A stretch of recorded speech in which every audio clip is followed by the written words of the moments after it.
ये mister Azharuddin Qazi. Yes sir. Azharuddin ji, मैं देख पा रहा हूँ कि आप महाराष्ट्र से हैं। जी सर। यवतमाल से। जी सर। आपकी सारी पढ़ाई लिखाई महाराष्ट्र से ही हुई है? जी सर।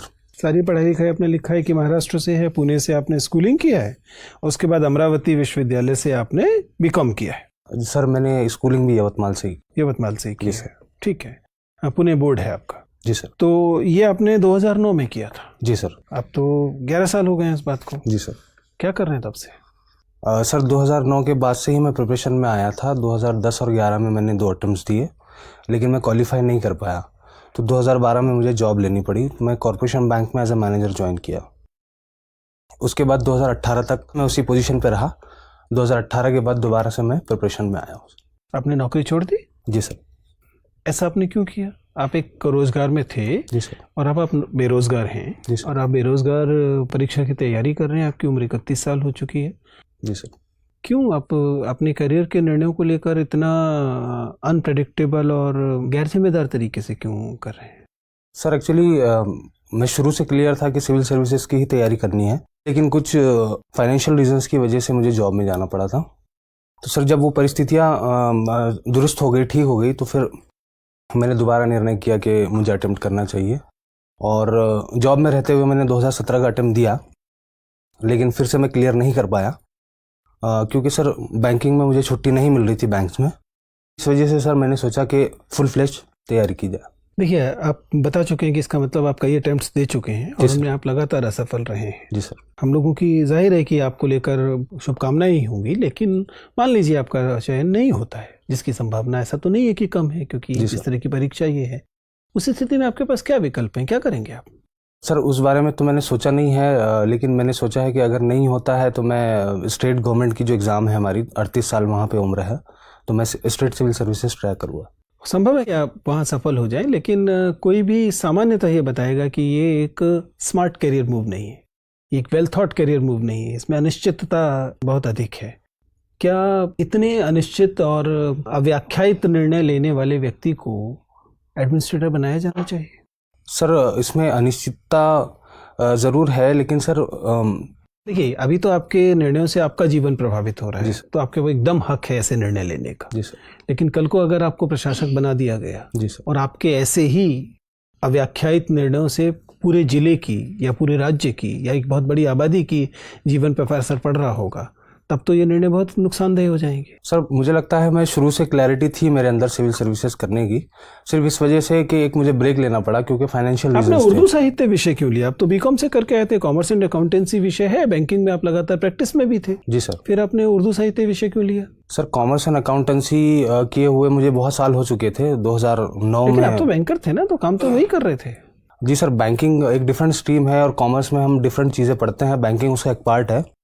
लेकिन सर 2007 तक मेरा एजुकेशन जो है वो उर्दू मीडियम में हुआ है, तो मैं लैंग्वेज को जानता था और मेरा एक इंटरेस्ट भी उसमें था, इस वजह से मैंने उर्दू लिटरेचर ऑप्ट किया।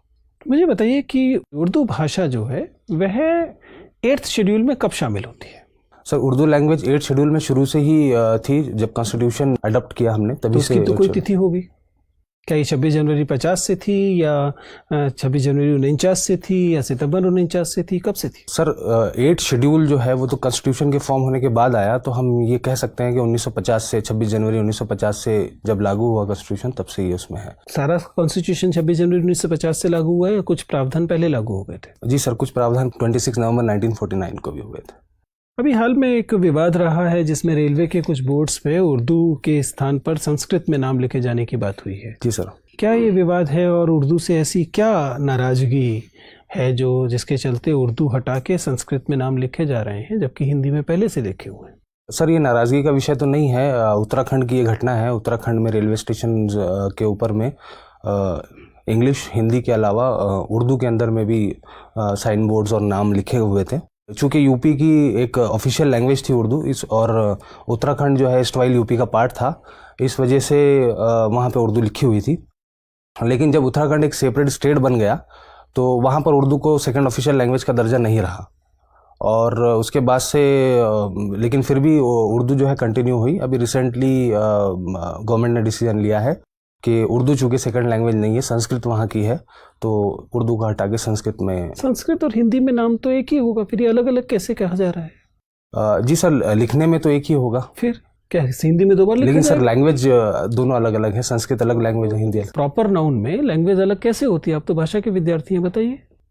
सर क्या देहरादून को देहरादूनम का है क्या कहने लगेंगे संस्कृत में? सर संस्कृत में क्या कहेंगे वो तो मुझे नहीं पता। प्रॉपर नाउन तो वही रहता है ना? जी सर, प्रॉपर नाउन वही रहेगा। चलिए। आप महाराष्ट्र के पूर्वी हिस्से से आते हैं बेसिकली। जी सर। वहाँ किस तरह की समस्याएं हैं? सर मैं महाराष्ट्र के पूरब में जो विदर्भ का इलाका है वहाँ से आता हूँ। वहाँ पर सोशियो इकोनॉमिक इंडिकेटर्स जो है वो बहुत ज़्यादा लो है और लैक ऑफ डेवलपमेंट एक बड़ी समस्या है। किसानों से संबंधित क्या समस्या है?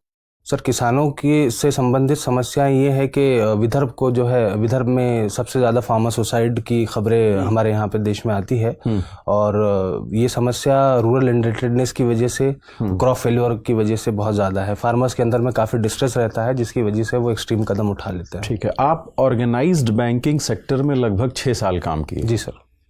और किसानों की जो आत्महत्या हो रही कहीं ना कहीं उसमें जो अनऑर्गेनाइज्ड कह लीजिए बैंकिंग सेक्टर है, जी सर, वो भी बहुत हद तक जिम्मेदार है। जी सर। ठीक है, काफ़ी अधिक इंटरेस्ट रेट पे उनको वो देना, मतलब जी सर। नहीं लगता कि सरकार को बहुत स्ट्रिक्ट होकर इन सबको बंद करवा देना चाहिए या इनके खिलाफ एक स्ट्रिक्ट एक्शन करना चाहिए?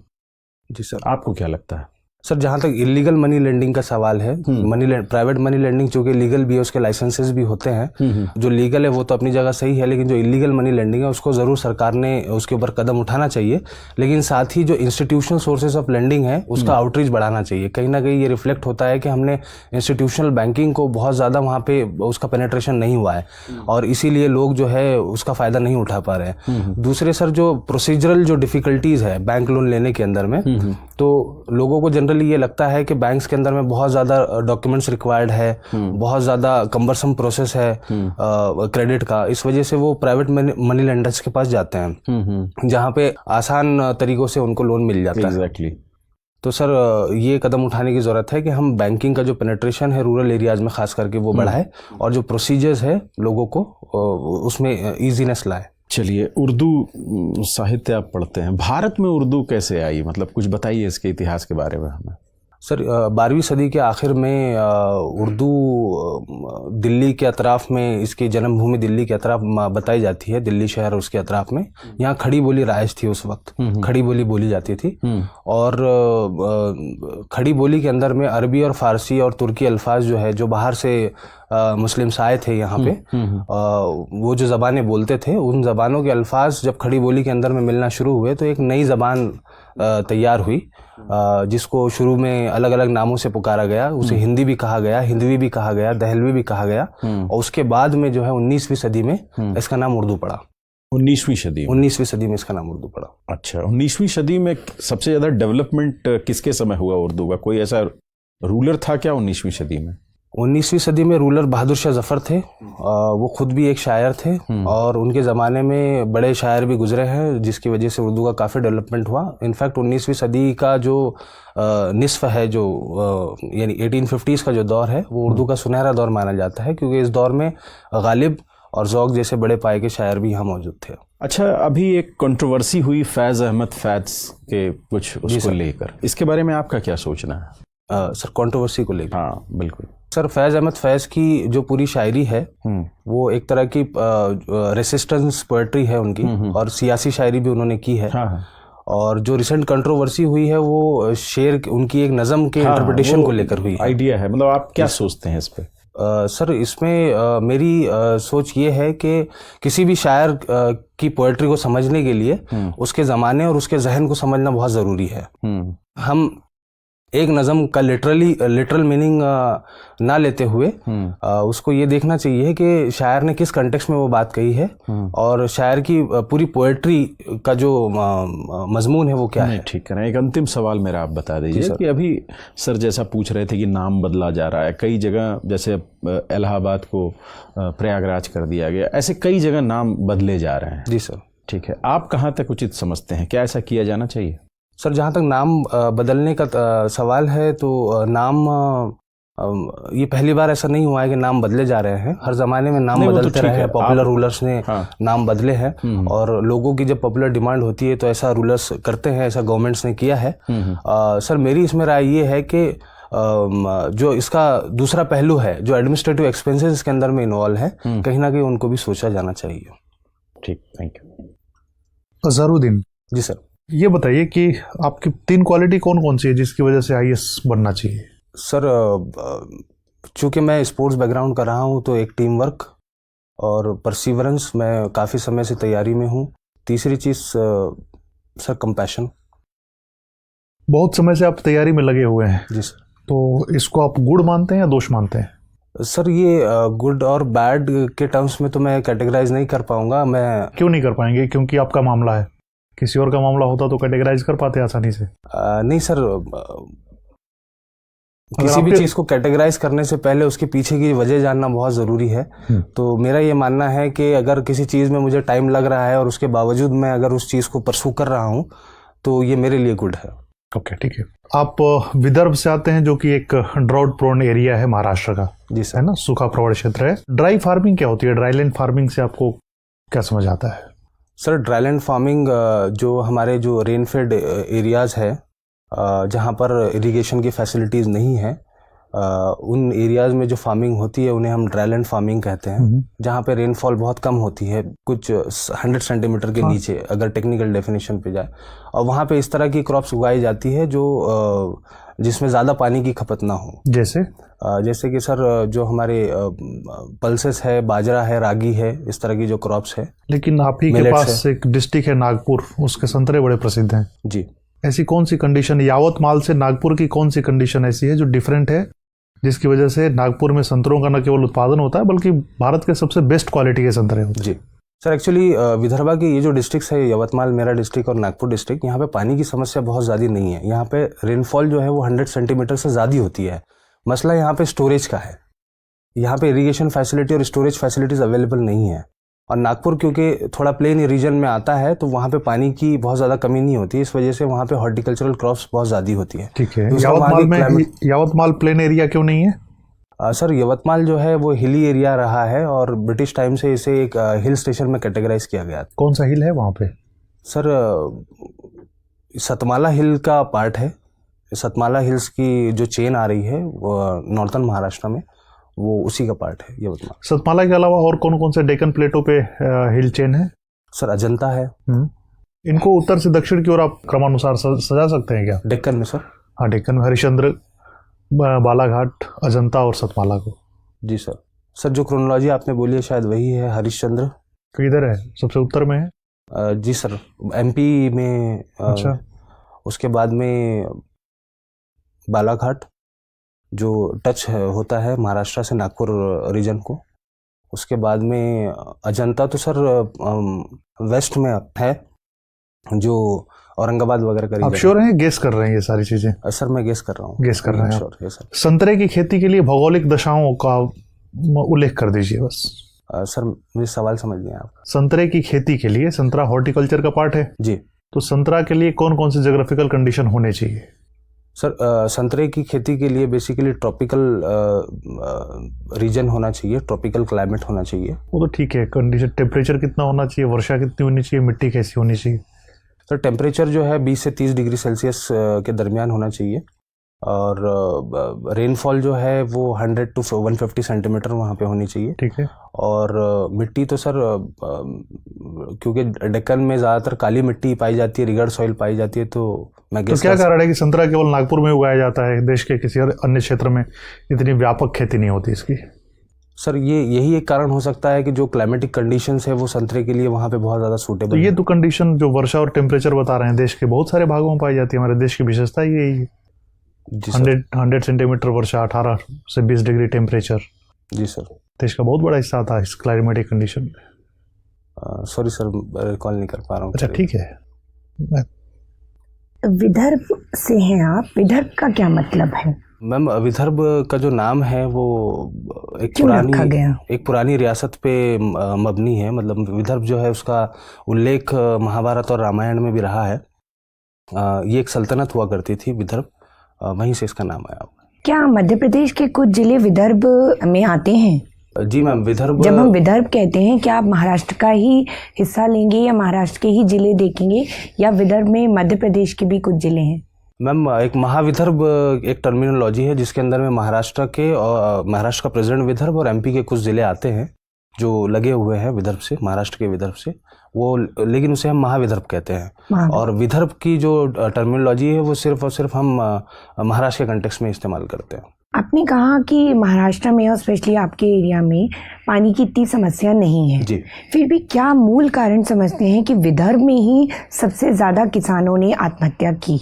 मैम वही इरिगेशन फैसिलिटीज़ वहाँ पर नहीं है, जो इंफ्रास्ट्रक्चर होना चाहिए खेती के लिए वो सारी चीज़ें नहीं है। दूसरा एक रीज़न ये है कि वहाँ पर कैश क्रॉप्स उगाई जाती है, फार्मर्स जो है वो बेसिकली कॉटन उगाते हैं, और जब कॉटन और रूरल इंडिपेंडेंस बहुत ज़्यादा है, और कॉटन जब फेल हो जाती है और वो लोग जब रिपे नहीं कर पाते मनी लेंडर्स को, तो एक तरह का डिस्ट्रेस फार्मर्स के अंदर में डेवलप हो जाता है, जिसकी वजह से वो आत्महत्या कर लेते हैं। बीटी क्रॉप सुना है आपने? जी। What are BT crops? क्या है BT crops? Biotechnologically developed seed है कॉटन का। तो BT stand for biotechnology? No ma'am, BT stands for bacillus thuringiensis। It's a ये जेनेटिकली मॉडिफाइड एक प्लांट है, बीटी कॉटन। आपने कहा बैसिलस, बैसिलस एक प्लांट है या कोई और जीव है? बैसिलस तो मैम एक बैक्टीरिया है और इसको प्लांट में यूज किया जाता है, जेनेटिकली मॉडिफाई किया जाता है। बीटी क्रॉप्स के नाम बताइए। मैम बीटी ब्रिंजल है, और बीटी मस्टर्ड, अभी हाल ही में बीटी मस्टर्ड का भी मुझे लगता था कि आप सबसे पहले बीटी कॉटन कहेंगे। मैम बीटी कॉटन तो आप कह चुकी थी। अच्छा, आप भी कह सकते थे उसको। ये बताइए कि बीटी क्रॉप क्यों फेल है, क्यों उसका इतनी नहीं, अभी बैन है इंडिया में, बंद कर दिया गया है? नहीं मैम, बीटी कॉटन को बैन नहीं किया गया है। एक HTBT वैरायटी है जिसको, जो अनअप्रूव्ड वैरायटी है, जेनेटिक इंजीनियरिंग अप्रूवल कमेटी जो है उसने उसको अप्रूव नहीं किया है। तो क्या विदर्भ में बीटी कॉटन उगाई जा रही है? जी मैम। फिर भी फार्मर्स सुसाइड कर रहे हैं इसके बावजूद? जी मैम। तो आपको लगता है बीटी कॉटन सेफ है? मैम बीटी कॉटन तो सेफ़ है, उसकी यील्ड भी अच्छी खासी है, लेकिन उसमें कुछ इश्यूज अभी जो हमारे सामने आ रहे हैं कि पहले जैसे कहा जाता था कि BT cotton paste resistant crop है, लेकिन हाल ही के अंदर में जैसे पिंक बॉलवर्म अटैक वगैरह भी उसके ऊपर में हुआ है, तो उसकी जो इफिकेसी है बीटी कॉटन की, उसके ऊपर में सवालिया निशान एक तरह का है। जब किसान एक बीटी कॉटन क्रॉप या कोई और भी क्रॉप ग्रो करता है, तो आपको लगता है कि किसान से इसको ज़्यादा फ़ायदा है या वो कंपनियां जो इनके सीड्स बेच रही हैं उनको फ़ायदा है? मैम इस तरह की सीड यूज़ करने से फ़ायदा तो दोनों को है, कंपनी को फ़ायदा भी है और किसान को भी फ़ायदा है। कंपनी को फ़ायदा इसलिए है क्योंकि जहाँ तक जेनेटिकली मॉडिफाइड क्रॉप्स का सवाल है, तो इसके ऊपर में एक मोनोपोली है, जो मॉन्सेंटो कंपनी है अमेरिका की, सिर्फ वही इस तरह के सीड्स जो है मार्केट में फ़िलहाल बेच रही है। और फार्मर को ये फ़ायदा है कि उसकी जो यील्ड्स है और जो पेस्ट से जो बचाव है उसका, तो उसमें उसका प्रोडक्शन बढ़ जाएगा। आपको नहीं लगता जब हम वाइल्ड सीड संचय करके रखते हैं तो उनमें भी कई बार म्यूटेशन होता है, वो भी रेजिस्टेंट वैरायटी शो कर सकते हैं अगेंस्ट पेस्ट, कि हमें फिर मॉन्सेंटो की ज़रूरत ही ना पड़े? तो आप किसके फेवर में हैं? किसान वाइल्ड सीड को संचय करके रखे या मॉन्सेंटो जैसे जेनेटिकली मॉडिफाइड क्रॉप को यूज़ करे? मॉन्सेंटो ने इतना सीड प्रोवाइड करा है, मॉडिफाइड क्रॉप्स हैं, फिर भी किसान संतुष्ट नहीं है। जी मैम। तो आप एक किसान को क्या सलाह देना चाहेंगे? मैम चूँकि जेनेटिकली मॉडिफाइड जो क्रॉप है उसकी यील्ड ज़्यादा अच्छी है और फार्मर्स की इनकम उससे काफ़ी इंक्रीज़ हुई है, इस वजह से मैं सलाह यही देना चाहूँगा कि बीटी कॉटन को इस्तेमाल किया जाए, लेकिन उसके अंदर जो ड्रॉबैक्स है, जो हाल ही के अंदर में जो पेस्ट रेसिस्टेंस उसके अंदर में जो पेस्ट का जो अटैक्स उसके ऊपर में हो रहा है और रेसिस्टेंस ख़त्म हो रहा है, तो उसके अंदर में सुधार लाने की ज़रूरत है। और साथ ही ये जो बीटी का जो मार्केट है, जो जेनेटिकली मतलब उस सुधार के लिए किसान इंतज़ार करे? नहीं मैम, किसान तो उस चीज़ के लिए इंतज़ार नहीं कर सकता, लेकिन शॉर्ट टर्म के अंदर में अगर उसको अपने रेवेन्यूज इंक्रीज करना है तो उसके पास इसके अलावा कोई ऑप्शन भी नज़र नहीं आता, क्योंकि इसमें उसकी इनपुट कॉस्ट काफ़ी कम हो जाती है। हजरुद्दीन, आपने अपनी हॉबीज इंटरेस्ट में लिखा है वॉचिंग वेब सीरीज, कौन सी है आपकी फेवरेट? मैम रिसेंटली मैंने एक rise of the empires Ottomans एक सीरीज Ottomans देखी पे है, देखी वो है। मेरी फेवरेट है। ठीक है। ये वेब सीरीज़ जो है एक जिन एप्स पे आती हैं उनको एक पर्टिकुलर टर्मिनोलॉजी के साथ बुलाया जाता है, जी मैम, क्या है वो? Over the top services over platform. The top services क्या है ये, इनको ओवर द टॉप सर्विसेज क्यों बोला जाता है? मैम जो ट्रेडिशनल जो ज़रिए है जैसे टीवी और सैटेलाइट, ये जो ज़रिए है कम्युनिकेशन, मीडिया कम्युनिकेशन के, या तो इससे हटकर ये एक सर्विस प्रोवाइड करते हैं उसको बाईपास करके, इस वजह से इनको ओवर द टॉप सर्विसेज कहते हैं। जो इंटरनेट सर्विस प्रोवाइडर्स है वो ये सर्विस देते हैं। अच्छा। एंड अगर हम इनकी वेब सीरीज़ के एडवांटेजेस और डिसएडवांटेजेस देखें तो क्या आप मेजर करेंगे, किस साइड बैलेंस टिल्टेड है, एडवांटेजेस या डिसएडवांटेजेस?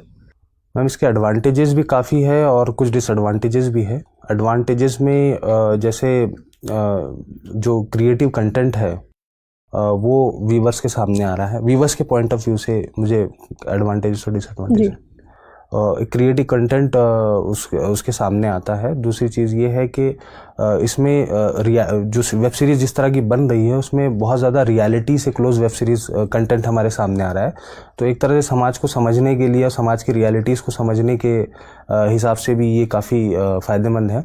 दूसरा इसके एस्थेटिक पर्पज़ है। जब जिस तरह की हमारी लाइफ फास्ट हो गई है तो इसमें एक एंटरटेनमेंट का ज़रिया है और इसके अंदर में ईज़ है चूँकि। ठीक है। और डिसएडवांटेजेस?